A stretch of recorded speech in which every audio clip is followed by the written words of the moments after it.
Welcome to Summarize This. Today we're exploring one of the most visionary and influential works in political philosophy and international relations theory, Perpetual Peace, a Philosophical Sketch by Immanuel Kant. Published in 1795 while Europe burned in the French Revolutionary Wars, this 71-year-old philosopher from Königsberg offered a stunning argument. Perpetual peace between nations isn't utopian fantasy, but rational necessity, achievable through specific institutional arrangements discoverable by reason. Where earlier thinkers accepted war as permanent feature of international relations, Kant demonstrated how republican constitutions, federation of free states, and cosmopolitan right could create conditions making war not merely unlikely, but systematically impossible. The essay's ironic title came from a Dutch innkeeper's sign showing a graveyard, implying the only perpetual peace is death. Kant challenged this cynicism, arguing that reason demands and nature guarantees perpetual peace among nations if humans create proper political institutions.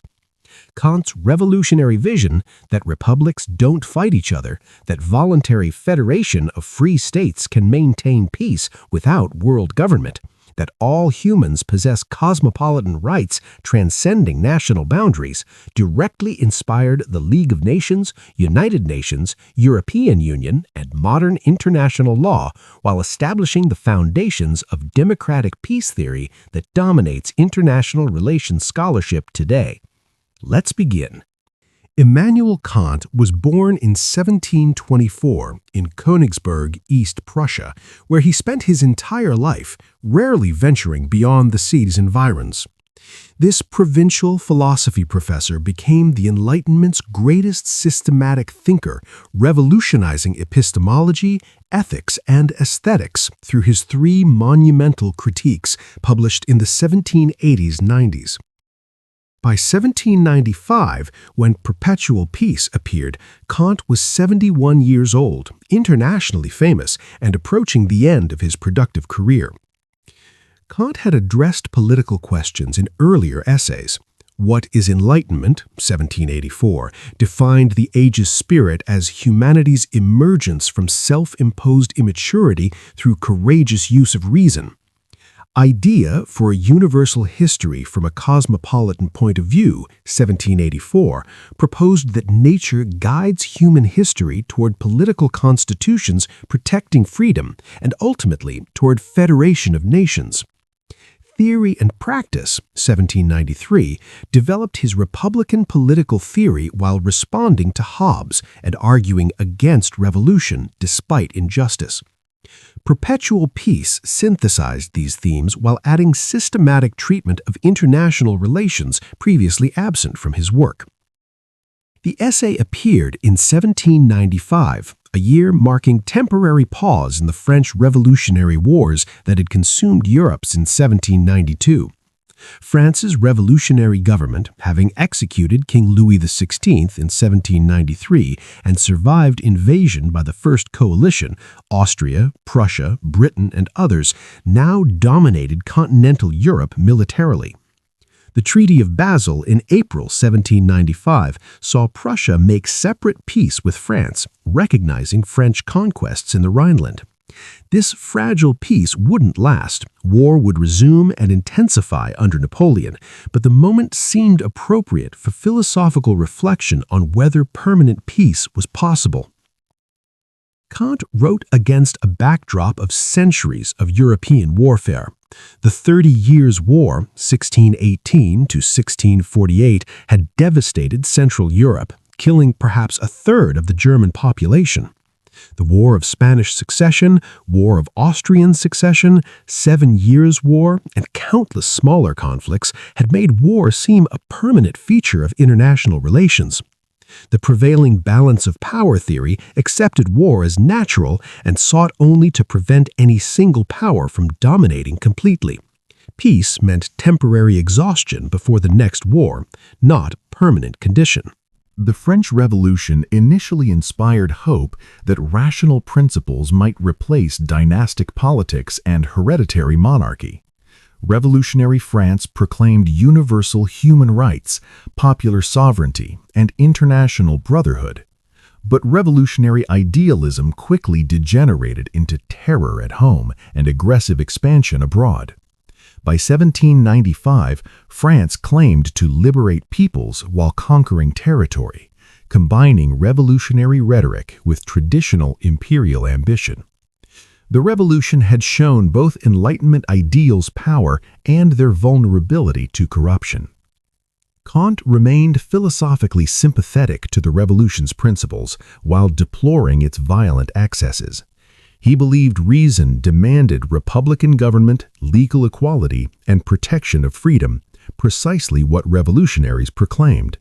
But he insisted legitimate political change must occur through reform, not violent revolution, and that genuine republicanism required constitutional limits, not mob rule or terror. The challenge was achieving revolutionary goals, liberty, equality, rights, through reason and law, rather than violence and coercion. Perpetual Peace addressed this challenge at international level.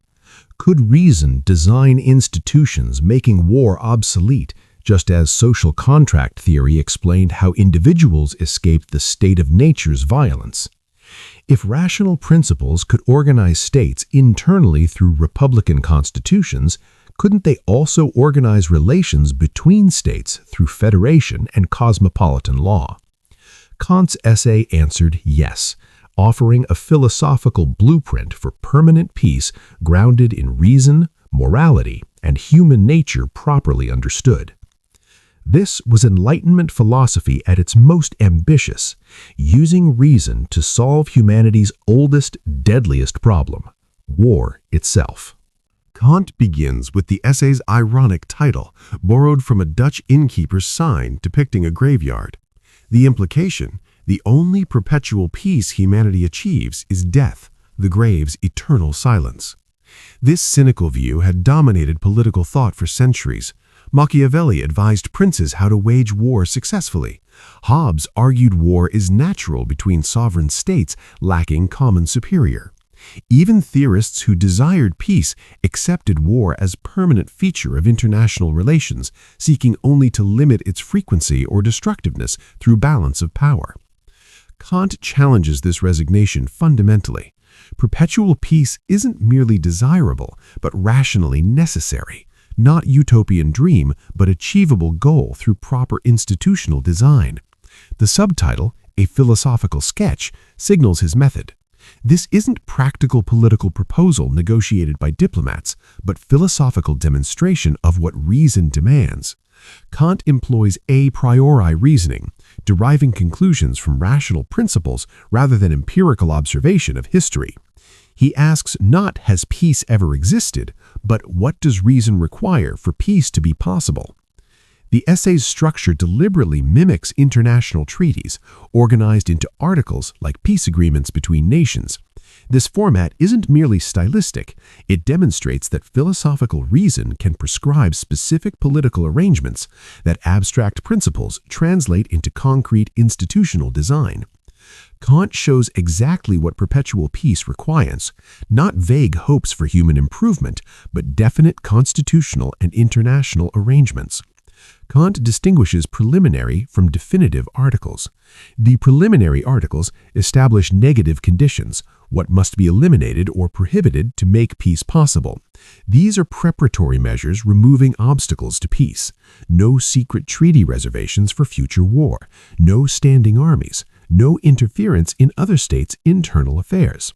Without these changes, war remains ever-present possibility, regardless of positive peace-building efforts. The definitive articles establish positive foundations, the institutional structures creating and maintaining peace. These are constructive principles: republican civil constitutions within states, federation of free states internationally, cosmopolitan right transcending national boundaries. These don't merely prevent war, they create conditions making war systematically impossible by removing its causes and motivations. Crucially, Kant insists on perpetual, not temporary peace. Temporary peace is merely armistice, pause while nations rearm and prepare for next war. Peace treaties often tacitly reserve future conflicts, leaving grievances unresolved. Genuine perpetual peace requires completely transforming international relations from state of war, where war is always possible and periodically actual, to state of peace, where war becomes impossible through institutional design. This demands not just ending current wars, but eliminating war's structural causes. The supplements and appendices address philosophical questions. Can peace work given human nature? Does morality conflict with practical politics? What guarantees peace's sustainability? Kant shows that even skeptical assumptions about human selfishness don't undermine his argument. Properly designed institutions can produce peace even among devils, provided they possess reason. Kant's 6 preliminary articles establish what must be eliminated to make perpetual peace possible. These are negative conditions, prohibitions removing obstacles to peace rather than positive constructions building it. Without these changes, even well-intentioned peace efforts fail because structural causes of war remain operative. First preliminary article: no secret reservations for future war. No treaty of peace shall be held valid in which there is tacitly reserved matter for a future war. Most peace treaties throughout history were merely truces, temporary pauses while nations regrouped for renewed conflict. Diplomats negotiated settlements leaving fundamental disputes unresolved, explicitly or implicitly reserving the right to resume war when conditions favored their side. Such treaties aren't genuine peace, but armistices, intervals between wars rather than endings of war. Kant insists genuine peace requires resolving all outstanding disputes definitively. No grievances can be reserved for future conflict, no claims left pending, no territorial ambitions postponed. If a treaty leaves matters unresolved that parties consider worth fighting over, war hasn't truly ended, it's merely suspended. This transforms international relations' fundamental character. Peace becomes the default state, war the exception requiring special justification, rather than war being natural with peace the temporary aberration. Second preliminary article: states are not property. No independent states, large or small, shall come under the dominion of another state by inheritance, exchange, purchase, or donation. Dynastic politics treated states as property passing through royal families by marriage, inheritance, or treaty. Territories and peoples were traded like commodities. This province exchanged for that duchy, this kingdom inherited through fortunate marriage, populations transferred between rulers without consultation. Kant insists states are moral entities, not physical objects. A state consists of a society of people constituting themselves as a body politic. People cannot be owned or traded. They possess inherent dignity as rational moral agents. When territory changes hands through dynastic succession, the people aren't consulted about their new sovereign. This violates their fundamental right to self-determination. Legitimate government requires consent. Transferring populations between rulers without consent treats persons as things, contradicting their rational nature. This article attacks centuries of European practice: the War of Spanish Succession, the War of Austrian Succession, and countless conflicts arose from disputed inheritances and dynastic claims. Ending this requires recognizing that states belong to their peoples, not to ruling families who can dispose of them through marriage contracts and wills. Third preliminary article: abolish standing armies. Standing armies shall in time be totally abolished. Professional permanent armies maintained during peacetime threaten peace in multiple ways. They make war easier. Nations with armies ready for immediate deployment face lower barriers to military action than nations requiring mobilization. Standing armies become instruments rulers deploy without citizens' involvement or consent.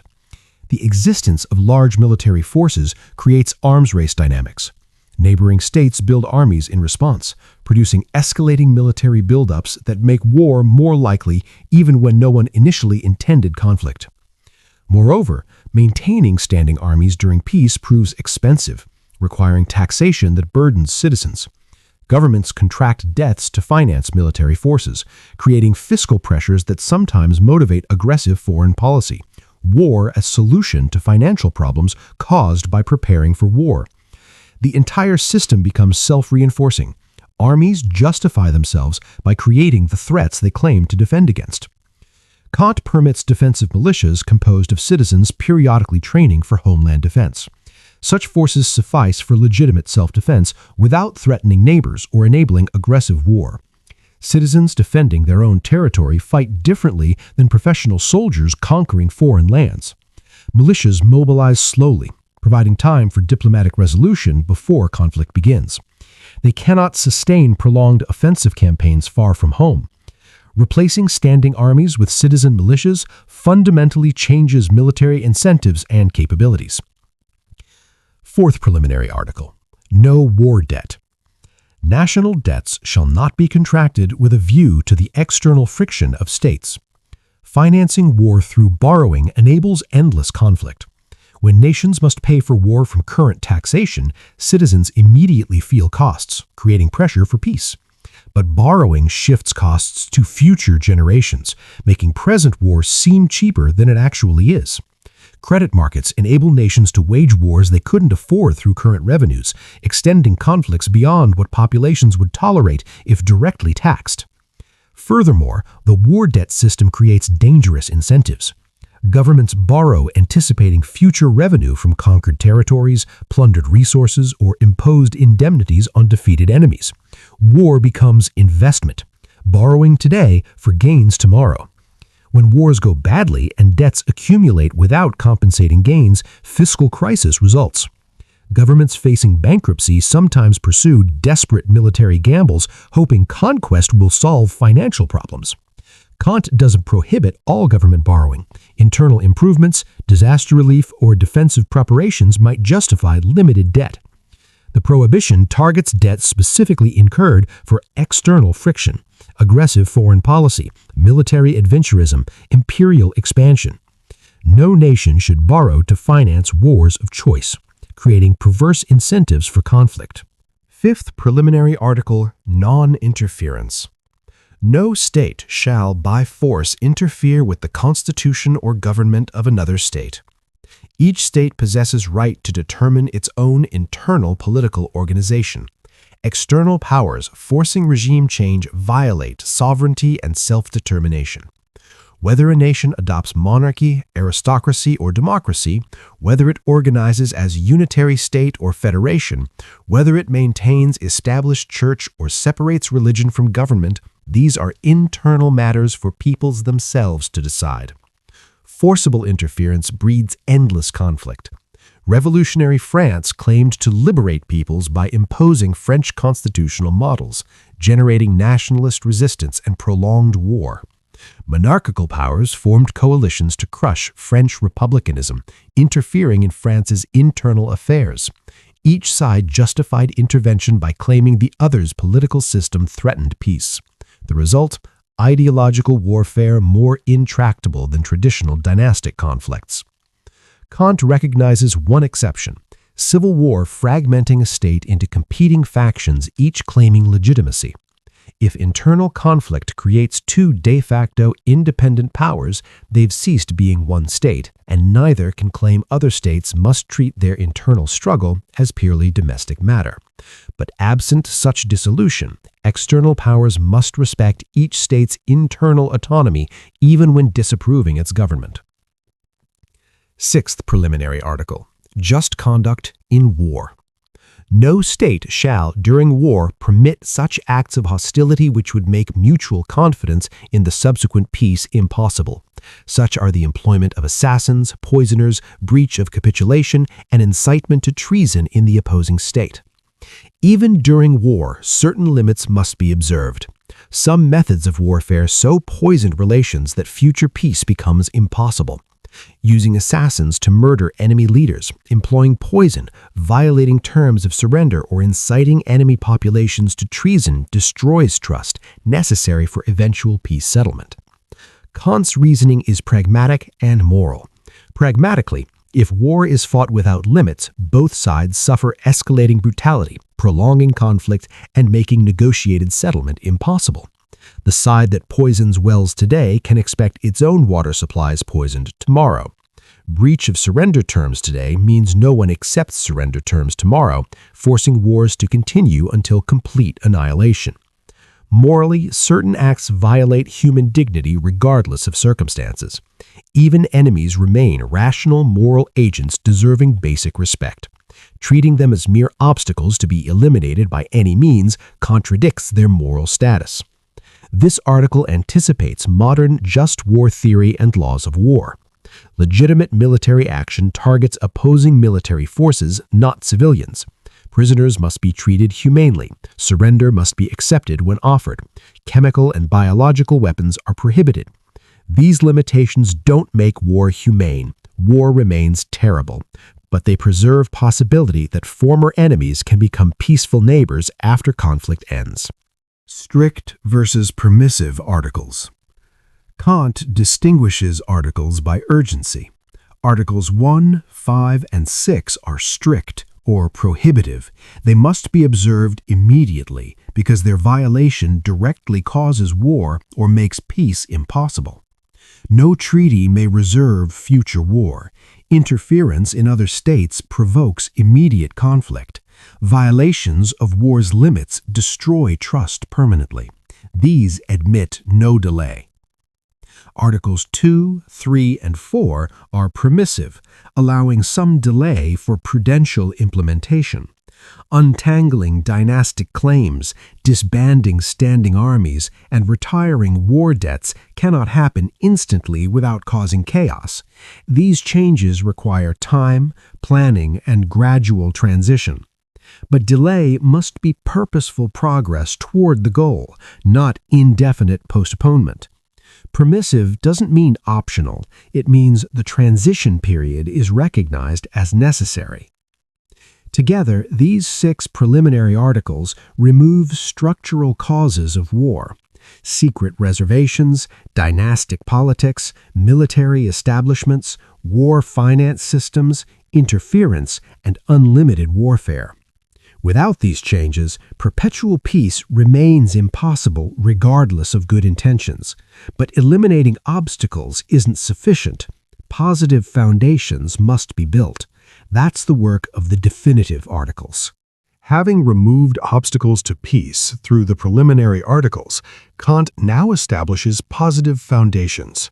The 3 definitive articles build on each other: republican constitutions within states, federation among states, and cosmopolitan right transcending states.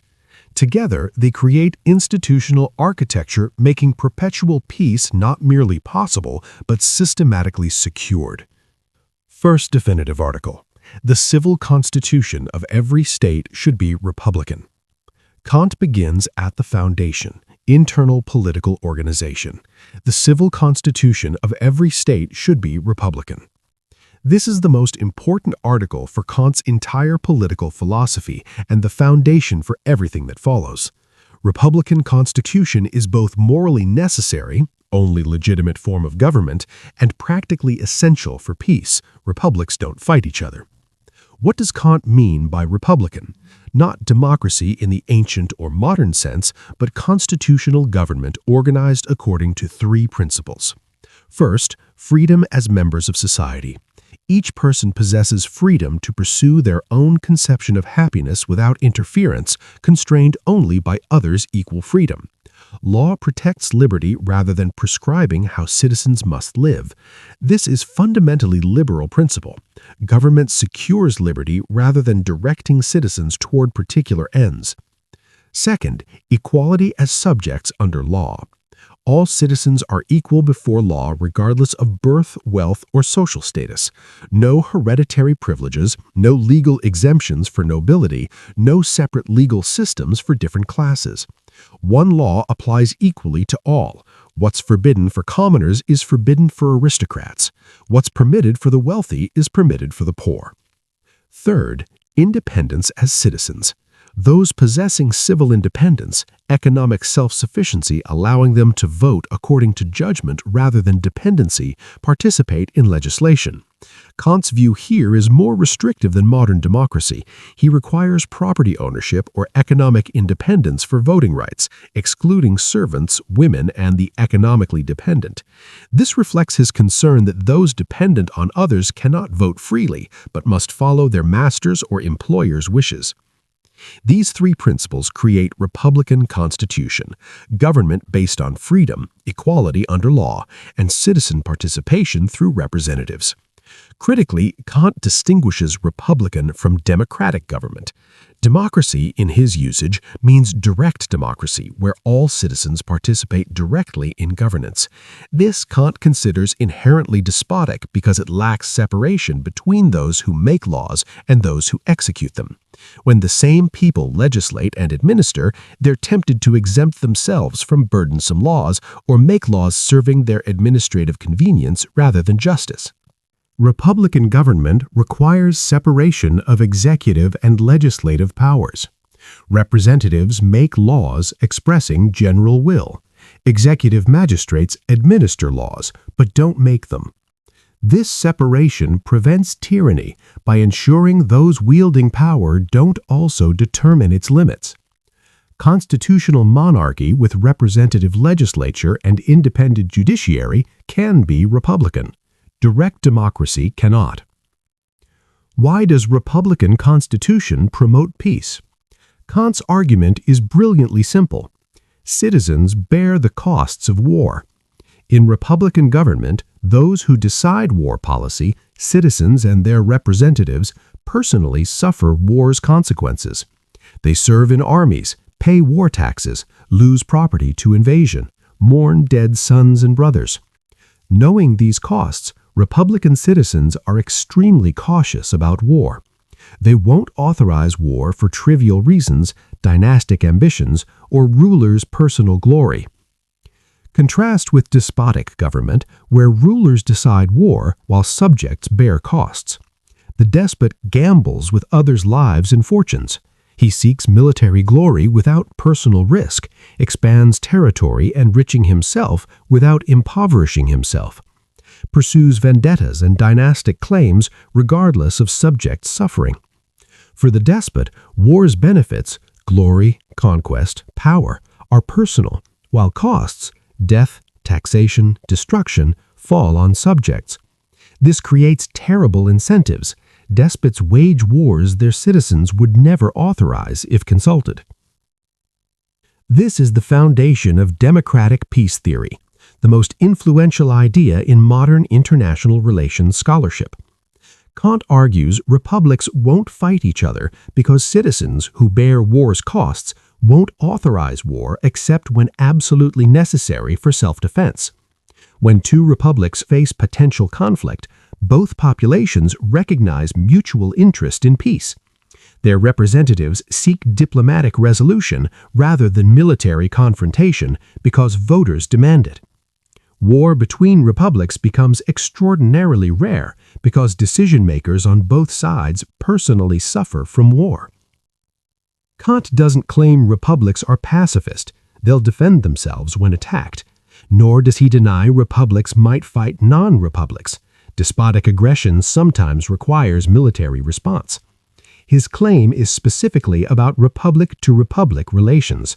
When both sides' decision-makers bear war's costs, mutual interest in peace overwhelmingly favors diplomatic settlement over military conflict.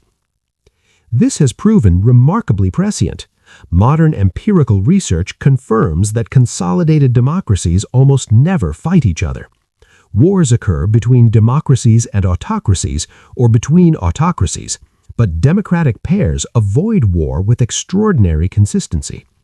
The mechanism Kant identified, leaders accountable to citizens who bear war's costs, appears to operate as he predicted. Republican Constitution is thus doubly essential, morally required as only legitimate form of government, based on freedom, equality, independence, and practically necessary for peace, because citizens won't authorize unnecessary wars. Internal political organization determines external behavior. Peace requires not just good diplomacy between states, but right constitutions within states. Second definitive article. The law of nations shall be founded on a federation of free states. Republican constitutions within states are insufficient for perpetual peace. The international realm also requires organization through law. The law of nations shall be founded on a federation of free states.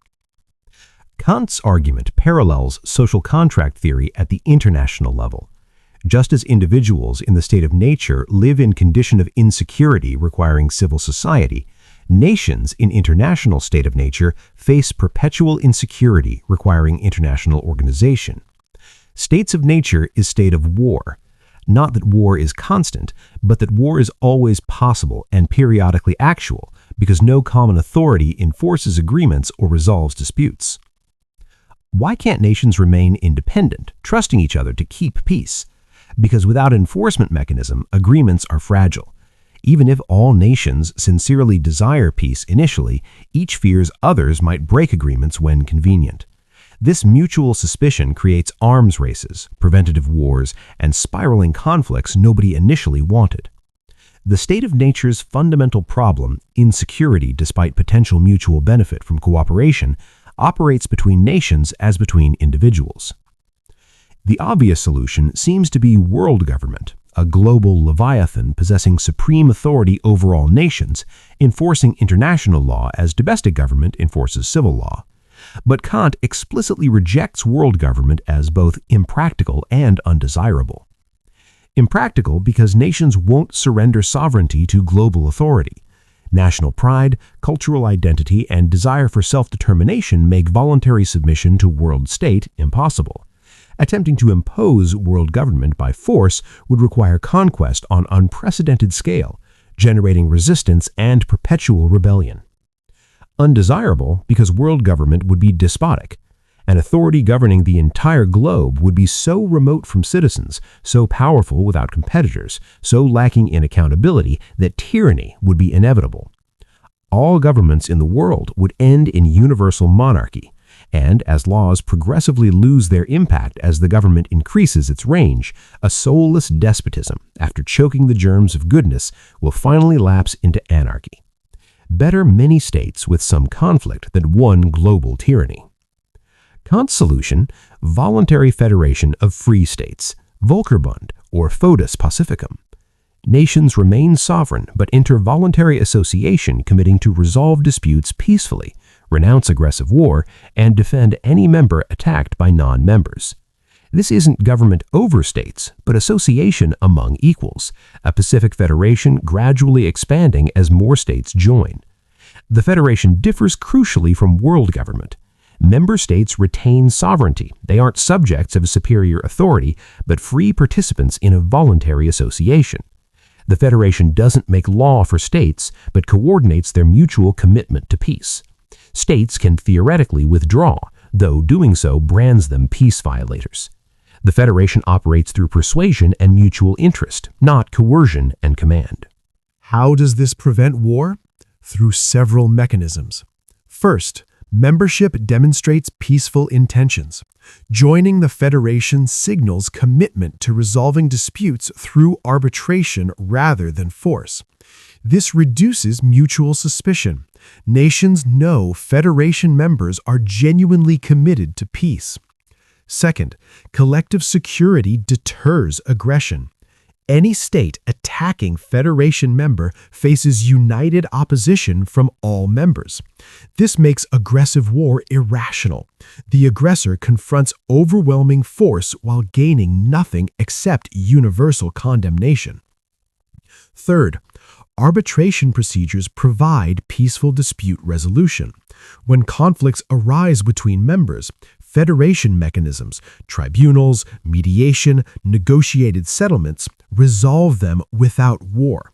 The federation doesn't impose solutions, but facilitates agreement.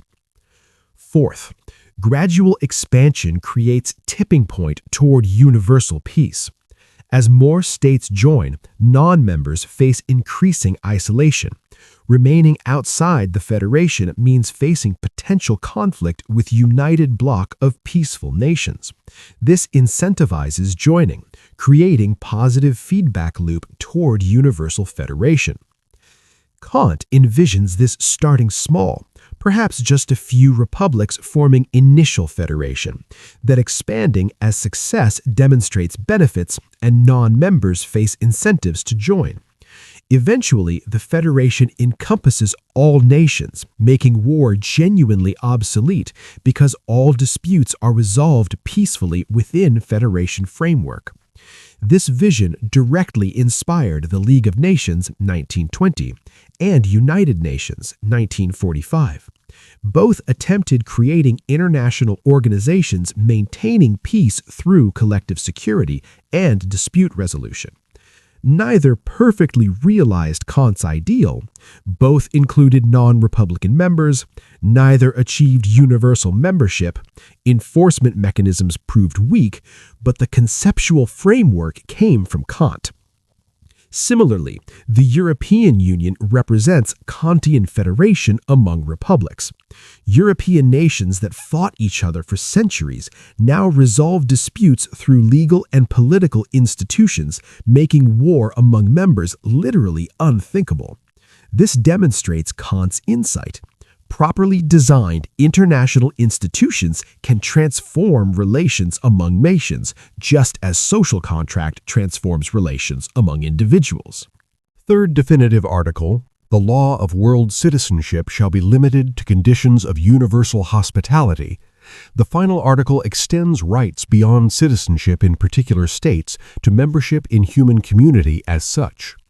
The law of world citizenship shall be limited to conditions of universal hospitality. Cosmopolitan right, Weltbürgerrecht, recognizes that humans aren't just citizens of particular nations, but members of universal human community sharing the earth. This creates rights transcending national boundaries, specifically the right to universal hospitality. What does hospitality mean? The right to visit, but not to settle. When strangers arrive peacefully in foreign territory, they have right to be received without hostility. The host nation cannot imprison, expel, or harm visitors merely for arriving. As long as visitors conduct themselves peacefully, not threatening inhabitants or violating local laws, they must be tolerated. But hospitality doesn't entail a right to permanent settlement. The host nation can refuse immigration, deny citizenship, or require visitors to leave after limited stay. Cosmopolitan right is limited. It creates a right to temporary presence and peaceful commerce, not a right to colonize or settle permanently against inhabitants' will. Why limit hospitality this way? Kant seeks to balance two considerations. First, the earth belongs to all humanity in common. No nation can claim absolute exclusive right to territory, preventing others from ever visiting. Second, each people possesses right to organize its own territory and determine who becomes permanent members of their political community. Universal hospitality reconciles these. Visitors have right to arrive peacefully and attempt persuading inhabitants to permit trade or settlement, but inhabitants have right to refuse if they choose. This principle has enormous practical implications. Most importantly, it provides a basis for critiquing colonialism. European powers claimed right to conquer and settle territories inhabited by indigenous peoples, treating non-European lands as uninhabited wilderness, free for appropriation. Kant insists this violates cosmopolitan right. Indigenous peoples possessed legitimate territorial claims and rights to exclude unwanted settlers. Europeans arriving peacefully can request permission to trade or settle, but forcing settlement against inhabitants' will is aggression, not legitimate colonization. If we compare with this ultimate end the inhospitable conduct of the civilized states of our continent, especially the commercial states, the injustice which they display in visiting foreign lands and peoples, which in their case is the same as conquering them, seems appallingly great. European powers justified conquest through false doctrine of discovery, as if inhabited territories belonged to whoever arrived first from Europe. Kant rejects this completely. Indigenous peoples possessed rights before Europeans arrived. Those rights couldn't be extinguished by European discovery. Cosmopolitan right also supports commercial relations as peace-promoting mechanism. When nations trade, they develop mutual economic interests, making war costly. Commercial powers recognize that destroying trading partners' prosperity harms themselves. The spirit of commerce, which is incompatible with war, sooner or later gains the upper hand in every state. Trade creates material incentives for peace, complementing republican constitutions' political incentives. Furthermore, cosmopolitan right establishes that violations anywhere affect everyone. Earth is finite sphere where all nations eventually encounter each other through exploration, trade, and communication. Since the narrower or wider community of the peoples of the earth has developed so far that a violation of rights in one place is felt throughout the world, the idea of a law of world citizenship is no high-flown or exaggerated notion. In an interconnected world, injustice anywhere threatens justice everywhere. This prefigures modern human rights discourse. Crimes against humanity concern all nations because we share common humanity. The three definitive articles thus create nested architecture for perpetual peace. Domestically, republican constitutions ensuring citizens control war decisions, making war rare because decision-makers bear its costs. Internationally, federation of free states providing collective security and dispute resolution, making war between members impossible through institutional mechanisms. Cosmopolitanly, universal hospitality and commercial relations creating global community of mutual interest, making violations anywhere felt everywhere, and establishing rights transcending national boundaries. Together, these transform international relations from Hobbesian state of war, where war is always possible and periodically actual, to state of perpetual peace, where institutional arrangements make war systematically impossible. This isn't a utopian fantasy, but rational institutional design implementing principles of right at domestic, international, and cosmopolitan levels simultaneously. Having established what perpetual peace requires, republican constitutions, federation of states, cosmopolitan right, Kant now addresses a skeptical question. Even if these institutions are rationally desirable, will they actually be implemented? Human history shows endless war despite centuries of peace proposals. What grounds confidence that Kant's plan can succeed where countless others failed? First supplement of the guarantee for perpetual peace. Kant's answer is audacious. Nature itself guarantees perpetual peace. Not that nature makes peace inevitable, regardless of human choice, but that nature has arranged circumstances making peace increasingly rational and war increasingly costly, guiding humanity toward peace through mechanisms operating independently of human virtue or wisdom. This invokes Kant's teleological view of history from earlier essays. Nature, or providence, Kant uses the terms interchangeably while acknowledging we cannot prove purposiveness definitively, guides human development toward realizing rational capacities through historical process. Nature's provisional arrangements create conditions nudging humanity toward institutions that reason independently prescribes. What are these arrangements ensuring peace's eventual realization? First, nature made Earth habitable everywhere. Even harsh climates, Arctic tundra, burning deserts, tropical jungles support human life. Reindeer, camels, and other animals adapted to extreme environments enable humans to survive anywhere. Why does this matter for peace? Because universal habitability meant humans dispersed across the entire globe rather than concentrating in favored regions. This dispersion prevented any single people from achieving unchallenged global dominance. Second, war scattered peoples. Kant notes that linguistic and cultural diversity suggests common human origin followed by violent dispersion. War, despite being evil, served nature's purpose of spreading humanity worldwide. Different peoples developed in isolation, creating diverse languages, customs, and cultures. This diversity prevents universal monarchy, the nightmare scenario of one power conquering and homogenizing all humanity. Cultural and linguistic differences make universal empire practically impossible. Conquered peoples resist assimilation, maintaining distinct identities that complicate centralized control. Third, commerce creates mutual interest in peace. As peoples scattered across Earth re-established contact through exploration and trade, they discovered mutual economic advantage. The spirit of commerce, which is incompatible with war, sooner or later gains the upper hand in every state. Merchant nations recognize that war disrupts profitable trading relationships. Destroying trading partners' productivity harms everyone in the commercial network. The merchant class, growing in wealth and political influence, pressures governments toward peaceful policies protecting commerce. This mechanism operates independently of moral motivation. Even purely self-interested merchants prefer peace because war is bad for business. As commercial spirit dominates more nations, peace becomes materially rational, regardless of leaders' virtue. War persists only where pre-commercial feudal warrior culture still dominates, or where governments remain insulated from commercial interests. Fourth, republican constitutions emerge naturally from social development.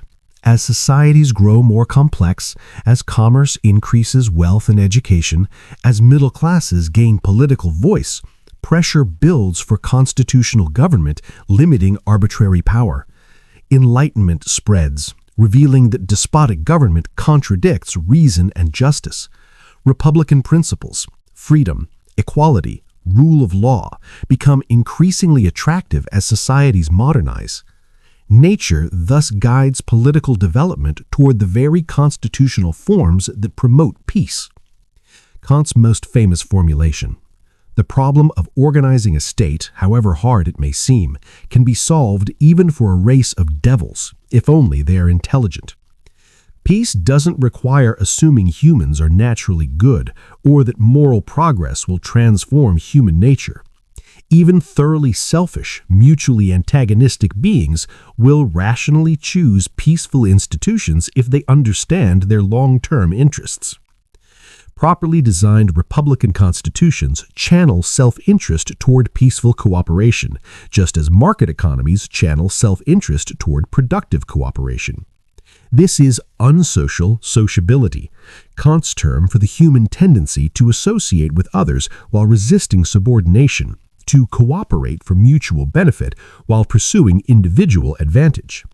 This same quality that generates conflict in the state of nature drives humans to create institutional solutions managing conflict peacefully. We're social enough to recognize cooperation's benefits, but unsocial enough to demand institutions protecting individual freedom. This paradoxical nature produces both the problem, conflict of interests, and the solution, constitutional government and international federation. The guarantee is thus double. Nature has arranged circumstances, dispersion, diversity, commerce, making peace increasingly rational, and nature has endowed humans with reason capable of recognizing this rationality and creating appropriate institutions. Peace isn't guaranteed in the sense of being inevitable regardless of human action. Humans can stubbornly persist in irrational wars despite mounting costs. But peace is guaranteed in the sense that rational incentives increasingly favor it, and that humans possess the rational capacity to recognize and implement it. This providential interpretation serves philosophical purpose. It shows perpetual peace isn't merely utopian hope, but rational expectation. We have grounds for confidence that properly designed institutions will be adopted because nature itself pushes humanity in that direction. This doesn't excuse passivity. Philosophers must still articulate the rational principles, statesmen must still implement them, but it provides optimism that the project can succeed. Second supplement, secret article for Perpetual Peace. After the philosophical density of the first supplement, Kant offers satirical relief with the secret article, which he immediately notes cannot be truly secret since it's being published. The article states, "The maxims of philosophers on the conditions of the possibility of public peace shall be consulted by states armed for war. Kings and statesmen should listen to philosophers' advice on achieving peace. But, And here's the satire. This must be done secretly. Why secretly? It is not to be expected that kings should philosophize, or that philosophers should become kings, nor is it to be desired, since the possession of power inevitably corrupts the unbiased judgment of reason. We don't need philosopher kings, Plato's fantasy. Kings should remain kings, and philosophers should remain philosophers. But kings should consult philosophers secretly to avoid public appearance that rulers need instruction in basic principles of justice. The secret consultation preserves royal dignity while ensuring rational principles inform policy. If monarchs publicly admitted relying on philosophers for guidance about right and wrong, this might undermine their authority's mystique. But consulting philosophers privately while maintaining public appearance of inherent wisdom allows rational policy without threatening kingly prestige. Behind the satire lies serious point about freedom of thought. Philosophers can only advise rulers if they're free to speak truth without fear of punishment.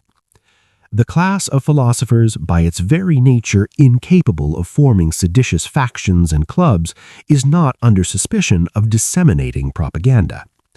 Philosophers aren't political actors. They don't command armies, incite mobs, or threaten state power. They simply speak and write, analyzing principles through reason. Therefore, governments should permit philosophical freedom even when philosophers criticize existing policies. This criticism doesn't threaten security, but rather provides invaluable feedback about whether policies align with rational principles. Silencing philosophy doesn't protect states, it blinds rulers to rational principles they need for effective governance. Kant is arguing for academic and intellectual freedom as essential for peace. Perpetual peace requires rational institutional design.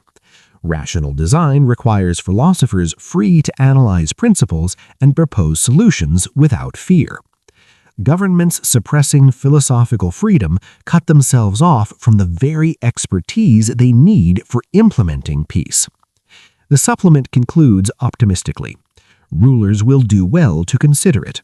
Even if they cannot publicly admit consulting philosophers, enlightened rulers recognize rational counsel's value.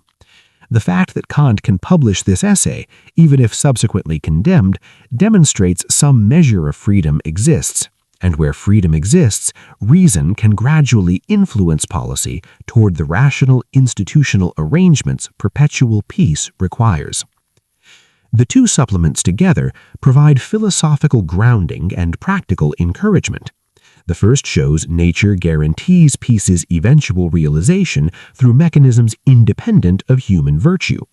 The second argues rulers should consult philosophical reason about how to achieve peace, and philosophers must be free to provide such counsel.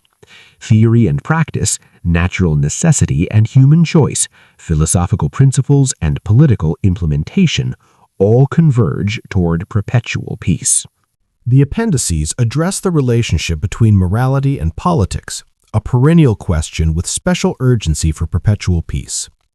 Political realists argue morality is luxury states cannot afford in dangerous international environment. Survival requires pragmatic amorality, deception, treaty violations, preventive wars when necessary. Kant rejects this sharply, arguing morality and politics must harmonize and providing a test for determining when political actions are just. First appendix, on the opposition between morality and politics.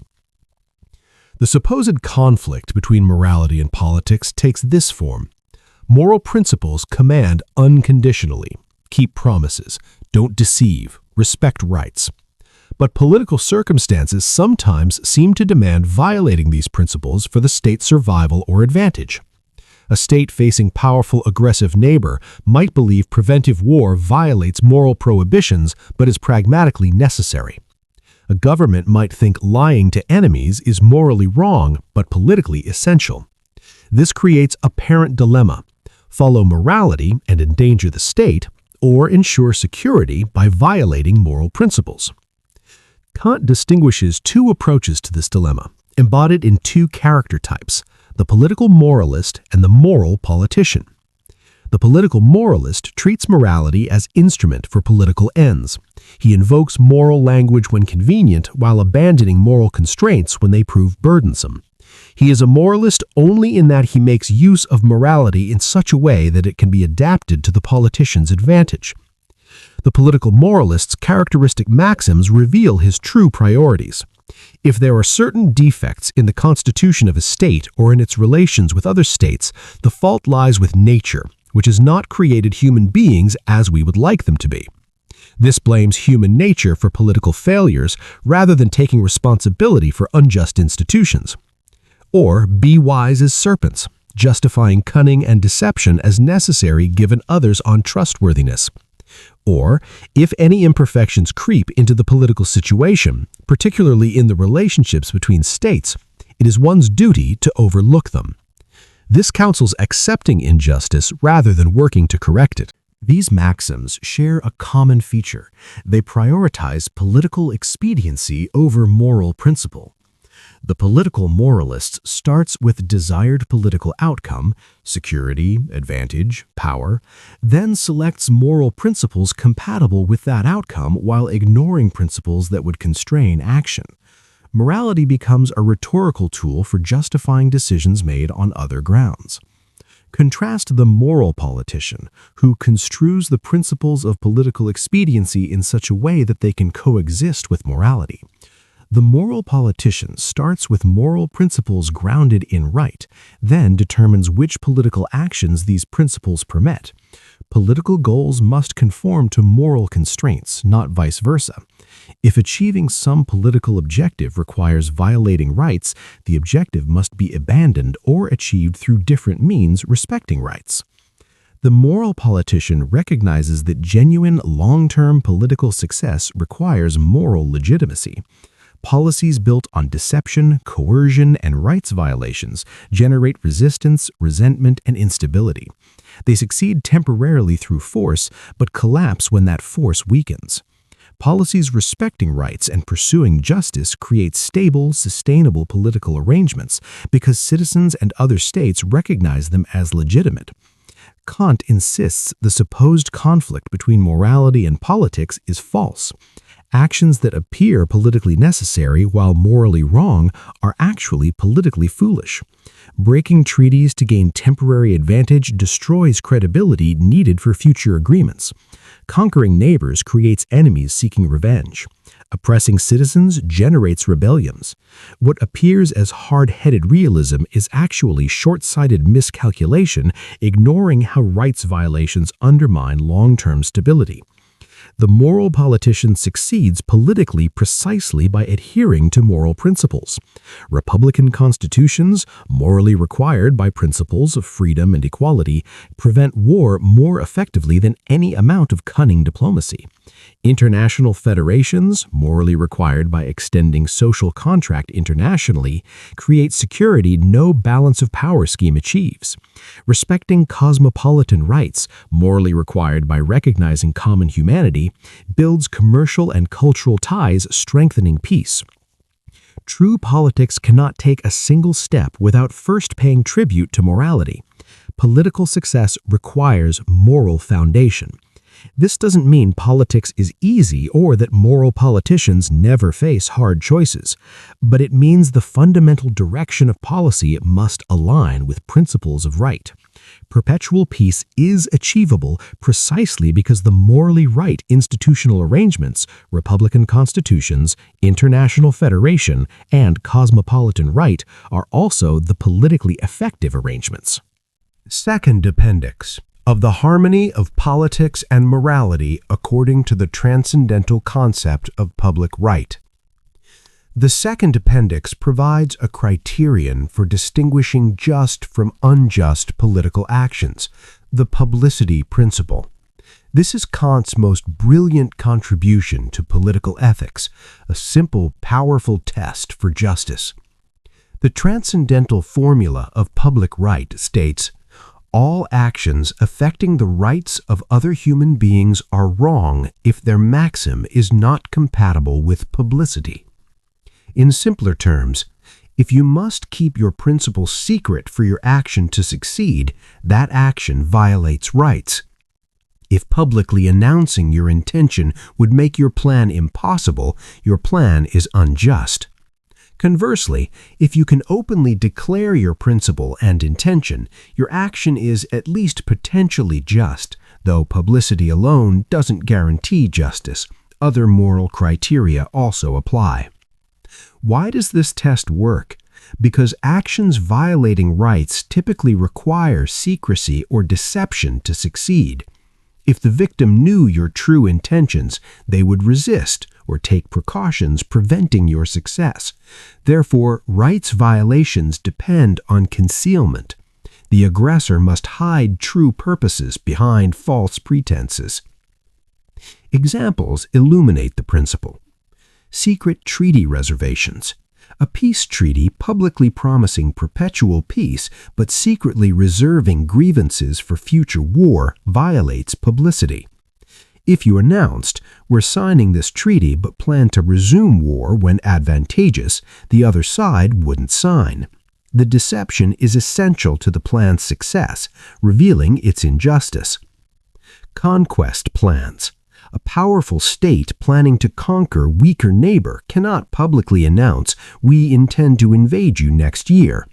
The target would seek allies, build defenses, or launch a preemptive strike. Successful aggression requires maintaining appearance of peaceful intentions while secretly preparing attack. This dependence on secrecy proves the action violates rights. Revolutionary plotting. Citizens planning violent revolution against government cannot publicly announce their plans without being arrested. The conspiracy requires secrecy to succeed. Kant uses this to argue against right of revolution. If revolutionary plans require secrecy, they violate publicity principle and are therefore unjust. This is a controversial aspect of Kant's theory, seeming to immunize even tyrannical governments from legitimate resistance. Despotic interference. A state planning to overthrow another's government through interference cannot publicly announce, "We intend to fund rebels and destabilize your regime." Such announcement would trigger defensive measures and international condemnation. The policy depends on maintaining plausible deniability, revealing its injustice. Now contrast just actions that survive publicity. Defensive military preparations. A state threatened by aggressive neighbor can publicly announce, "We are strengthening defenses to protect against attack." This doesn't undermine the policy. Indeed, publicizing defensive preparations might deter the aggressor. Legitimate self-defense doesn't require secrecy. Republican constitutional reform. Advocates for constitutional government can publicly argue for limiting monarchical power, separating governmental functions, protecting rights. Public advocacy is the very means of achieving reform. The principle doesn't need concealment. It invites open debate and persuasion. Federation proposals. Nations can openly propose forming peaceful federations, inviting others to join. Transparency strengthens rather than weakens the proposal. The whole point is creating public commitment to peace. Nothing about federation building requires secrecy. The publicity principle thus provides a practical decision procedure. Before adopting a policy, ask whether you could publicly announce the maxim guiding it. If public announcement would make the policy impossible, abandon it as unjust. If public announcement is compatible with the policy, or even strengthens it, the policy is at least potentially just. This has profound implications for political practice. It forbids all forms of deception in statecraft, secret alliances against nominal friends, false pretenses for war, covert interference in other states, hidden treaty provisions. It requires transparency. Governments must be able to justify policies publicly using principles they can defend openly. Kant acknowledges this seems demanding. Much traditional statecraft depends on secrecy, cunning, and hidden purposes, but he insists this traditional approach is fundamentally unjust and ultimately counterproductive. Policies requiring secrecy to succeed are policies that violate rights, and rights violations generate resistance, undermining long-term political stability. The publicity principle connects morality and politics definitively. It shows they aren't conflicting demands, but harmonious requirements. Just policies are transparent policies. Transparent policies build legitimate authority. Legitimate authority creates stable political order. Morality doesn't constrain political success. It defines what political success means. The two appendices together dismantle the case for amoral realism. The first appendix shows the political moralist's supposed pragmatism is actually short-sighted folly. Long-term political success requires moral foundation. The second appendix provides concrete tests distinguishing just from unjust policy. Publicity separates legitimate from illegitimate statecraft. Together, they establish that perpetual peace is achievable precisely because the morally right path is also the politically effective path. Nature guarantees peace, first supplement. Philosophers should guide statesmen toward it, second supplement. Moral politicians succeed where political moralists fail, first appendix. And the publicity principle tests which policies are just, second appendix. Theory and practice converge toward perpetual peace. Immanuel Kant died in 1804, never witnessing whether his vision of perpetual peace would influence actual international politics. The century following his death saw nationalism, imperial expansion, and increasingly destructive wars culminating in World War I, hardly evidence for inevitable progress toward peace. Yet Kant's ideas survived and eventually shaped international institutions and scholarly understanding of peace. The League of Nations, 1920, created after World War I's unprecedented carnage, embodied Kantian principles explicitly. Woodrow Wilson, advocating for the League, drew on Kant's argument that international federation could prevent war through collective security and peaceful dispute resolution. The League's covenant committed members to arbitration, disarmament, and mutual defense against aggression, precisely Kant's federation of free states. Though the League ultimately failed to prevent World War II, it established the precedent for international organization maintaining peace. The United Nations, 1945, renewed the Kantian project on firmer foundation. The UN Charter's principles, sovereign equality of states, peaceful settlement of disputes, collective security, self-determination, all echo perpetual peace. The Security Council, General Assembly, and International Court of Justice provide institutional mechanisms for the functions Kant envisioned, coordinating peaceful nations, deterring aggression, and resolving conflicts through law rather than force. Like Kant's federation, the UN preserves state sovereignty while creating framework for peaceful cooperation. European Union represents Kant's federation realized among former enemies. Nations that fought 3 catastrophic wars in 70 years, Franco-Prussian War, World War I, and World War II, now resolve all disputes through supranational institutions, making war among members literally inconceivable. Free movement, common currency, shared legal framework, and democratic governance demonstrate that Kant's vision isn't utopian fantasy, but achievable reality when conditions align. Democratic peace theory dominates contemporary international relations scholarship. Kant's insight that democratic governments don't fight each other because citizens bearing war's costs won't authorize unnecessary wars has been extensively tested empirically. The findings consistently support Kant. Consolidated democracies almost never fight each other. Wars occur between democracies and autocracies or among autocracies, but democratic pairs exhibit extraordinary peace. This is the strongest empirical regularity in international relations research, vindicating Kant's 2-century-old argument. Cosmopolitan human rights theory develops Kant's cosmopolitan right into comprehensive framework. Universal Declaration of Human Rights, 1948, international humanitarian law, refugee conventions, and human rights treaties all rest on premise Kant articulated. Humans possess rights transcending national citizenship. Violations anywhere concern everyone. Cosmopolitanism challenges absolute sovereignty, arguing that states cannot claim unlimited authority over inhabitants when fundamental rights are violated. International law has evolved precisely as Kant envisioned, from weak customary norms to increasingly robust legal framework governing state behavior.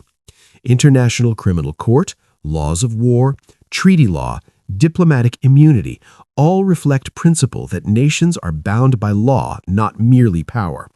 Law of nations, Kant theorized, has become reality, however imperfectly enforced.